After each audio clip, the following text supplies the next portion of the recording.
नमस्कार, आप देख रहे युवा हित और आज युवा हित आपको एक ऐसे शख्स से मिलवाने जा रहा है जिन्होंने बिहार का मान बढ़ाया है, दानापुर का मान बढ़ाया है, माधोपुर दियारा जो जिनकी इनकी जन्मभूमि रही है उस जन्मभूमि का मान बढ़ाया है। जी हाँ, मैं आज बात करने जा रहा हूँ भास्कर के गौरव सम्मान से सम्मानित डॉक्टर सुजीत सिंह परमार जी का, और मैं आपको आज रूबरू करवाऊंगा। और भास्कर ने उन्हें सम्मान दिया है क्योंकि जिन्होंने बिहार का बढ़ाया है मान, भास्कर ने किया है उनका सम्मान। सर अभिनंदन है और बहुत बहुत बधाई है युवा हित की टीम की तरफ से आपको इतने महत्वपूर्ण सम्मान के लिए। सर थैंक यू और बहुत बहुत शुक्रिया दैनिक भास्कर का, जिन्होंने हमें चुना, हमें देखा। बाकी और लोग भी थे जिन्होंने कोरोना में बहुत अच्छा काम किया है। हम लोग भी निस्वार्थ काम किए थे कोरोना में। तकरीबन 3 लाख लोगों को मास्क बांटे थे, गेहूं भी बांटे थे 30-40 क्विंटल, तकरीबन 4-5 लाख रुपये भी बांटे थे। इस चीज़ को देखी है सरकार ने और मीडिया के लोगों ने देखा है। बहुत खुशी की बात है, बहुत अच्छा लगा जो इन्होंने सम्मानित किया। और ऐसे ही अगर ये लोग सम्मानित करते रहे तो लोगों का अंदर से और कॉन्फिडेंस डेवलप होगा, जिससे लोग और आगे आके काम करेंगे।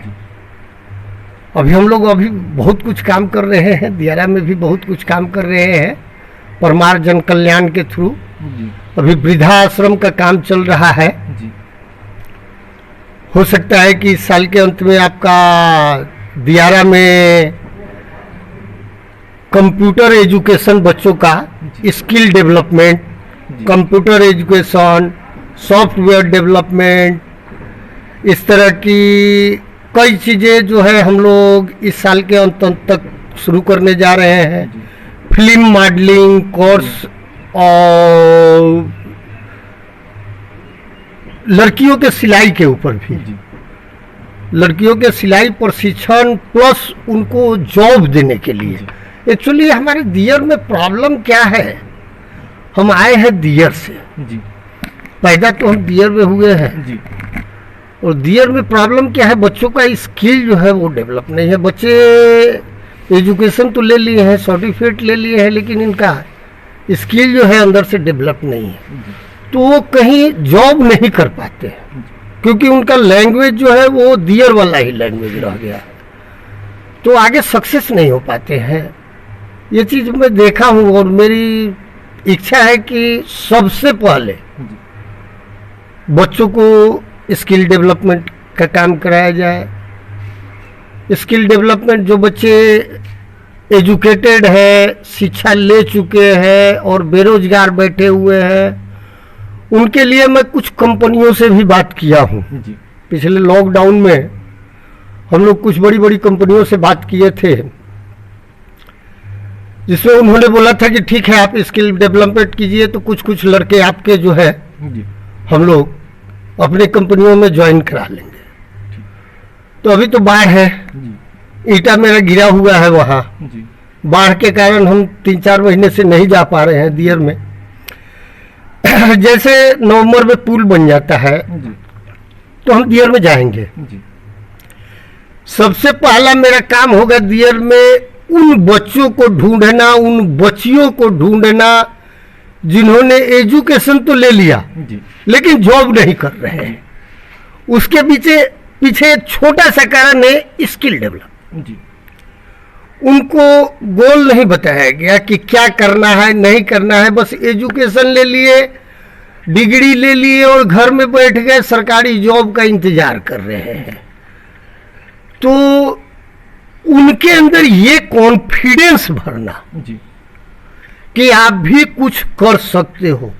हम भी मकई के रोटी, मकई के भात खा के यहाँ पहुँचे हैं, तो आज तो आपको गेहूं का रोटी मिल रहा है, आप तो अब बहुत कुछ कर सकते हैं। अब तो मकई के भात तो नहीं मिल रहा है। मेरी विदेश में भी, क्योंकि मेरा अपना कंपनी है doctor Parmar consultant India private limited, और मैं पूरे वर्ल्ड में कई काम करने के लिए का हकदार हूँ भारत सरकार की तरफ से।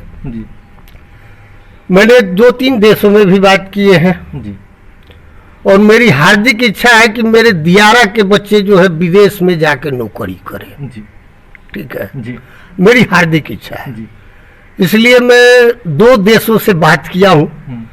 अब प्रॉब्लम ये है कि मेरे दियारा के बच्चे इंग्लिश इतना जानते नहीं है जी और इंग्लिश वो पढ़े नहीं, जी तो उनके लिए जॉब भी मेरे को हिंदी वाले ही देश में ढूंढना पड़ रहा है। जी जैसे मॉरिशस है, कुछ और देश है जी जहाँ की भोजपुरी लैंग्वेज चलती है 3-4 कंट्रियों में, तो उसमें 2 कंट्रियों के एम्बेसी से मैं मिला था जी और उनसे बात किया था। मैं उनको बताया था कि ऐसी ऐसी स्थिति है, तो खास करके वो लोग बिहार के नाम पर ज़्यादा हमें जोर दिए जी और बोले कि ठीक है आप आए हैं तो ऐसा कीजिए, हम लोग बताते हैं उस हिसाब से ट्रेनिंग देकर, तो भेजिए हमारे लड़कों को हमारी कंपनी में। जी ठीक है सर, आपको यहाँ पर रोकते हुए एक सवाल और मैं लेना चाहूँगा कि आप इतने सारे काम कर रहे हैं जन कल्याणार्थ हेतु और लगातार आप सक्रिय राजनीति में ही रहे, लेकिन जो कल का पल रहा होगा जब आप स्टेज पे सम्मान लेने के लिए जा रहे होंगे और आपके सामने आपके पिताजी बैठे होंगे और आपके परिवार के बच्चे बैठे होंगे, उस समय को अगर आप डिस्क्राइब करना चाहें, उस पल को बताना चाहें, हमारे दर्शकों के साथ साझा करना चाहेंगे तो कैसे करना चाहेंगे सर? बाबू ऐसा है, उस पल का बखान नहीं किया जा सकता। जी वो जो मोमेंट होता है एक अलग मोमेंट होता है और प्राइज जो है, इनाम जो है या सम्मान जो है, वो सम्मान कैसा भी हो, सम्मान तो सम्मान होता है। और आपको अगर बिहार के माननीय उप मुख्यमंत्री जी, माननीय स्वास्थ्य मंत्री जी अगर सम्मानित कर रहे हैं जी तो इस खुशी का बखान तो किया नहीं जा सकता, समझे। जी और मत पूछिए कि कितना खुशी हुई। हाँ, ये जरूर है कि इन पुरस्कारों से, इन सम्मानों से, जैसे मैं आपको आज बता रहा हूँ कि मुझे एक अलग किस्म की एनर्जी मिली जी जिसे अब रात भर मैं नहीं सोया हूँ। जी आप विश्वास नहीं करेंगे, यूएस से रात में मैं 2 बजे बात किया हूँ। जी मेरे फ्रेंड हैं यूएस में, तो वहाँ से मैं 2 बजे बात किया हूँ। जी भाई ऐसी ऐसी बात है, ये मिला है। उन्होंने किंगडम से मेरे को व्हाट्सएप पर भी किया था, तो उन्होंने मैसेज किया था, तो मैं बोला कि ऐसी ऐसी स्थिति है हमारे दियारा की। दियारा के लड़के हमारे जो है पढ़ लिख कर और बर्बाद हो रहे हैं, तो हम लोग को लग रहा है कि हम लोग तो आत्महत्या ही कर ले। जिनके पास में इतना सर्किल रहते हुए भी अगर हमारे बच्चे शराब बेचने लगे पढ़ लिख के, और शराब पीने लगे और शराब ढोने लगे, तो फिर हम लोग को जीने से क्या फायदा। तो रात में बात किए थे, तो मेरे फ्रेंड बोले कि परमार साहब आप घबराइए मत, आप जाइए, बच्चों को बुलाइए, बच्चों को ट्रेनिंग दीजिए, हम लोग आपके साथ में हैं।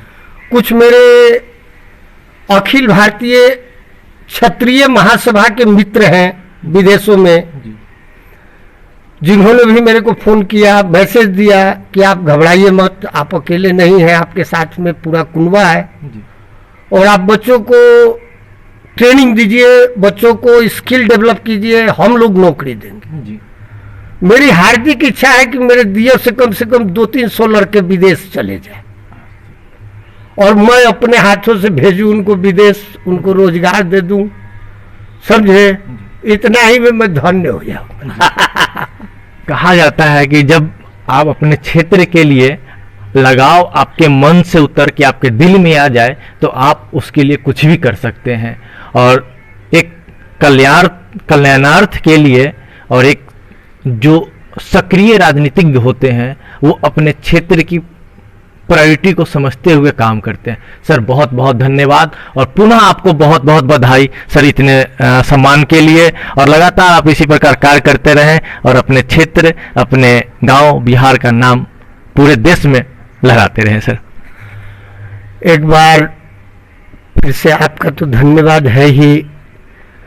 दानापुर बिहार, माधोपुर जी, जन्मभूमि, मेरे जन्मभूमि माधोपुर, हेतनपुर पंचायत, दानापुर विधानसभा और तमाम बिहार वासियों को मेरी तरफ से बहुत बहुत हार्दिक शुभकामनाएं। और मैं तो भगवान से यही प्रार्थना करूंगा कि हम जैसे सोच वाले एक दो बेटा और बिहार में पैदा करें, जो लोगों का कल्याण करें। ठीक है, और लोगों के सेवा भाव से जुड़े रहें। अगर बिहार के लोग ऐसे सोचने लगे, बड़े बड़े लोग बिहार के लोग जो है विदेशों में हैं, बॉम्बे में हैं, दिल्ली में हैं, जो हम लोग से जुड़े हुए हैं, अगर थोड़ा सा वो लोग थोड़ा सा भी अपने कमाई का 5-10% भी खर्चा कर दे तो हमारा बिहार बहुत आगे चला जाएगा।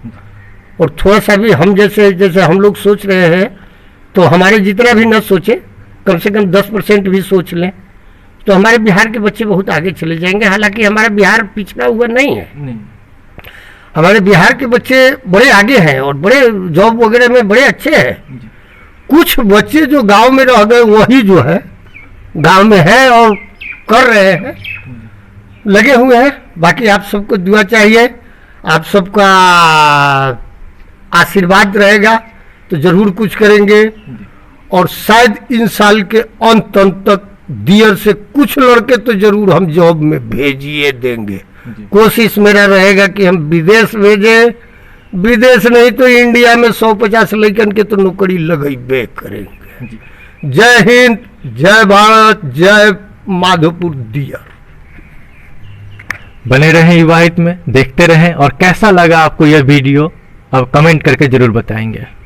नमस्कार।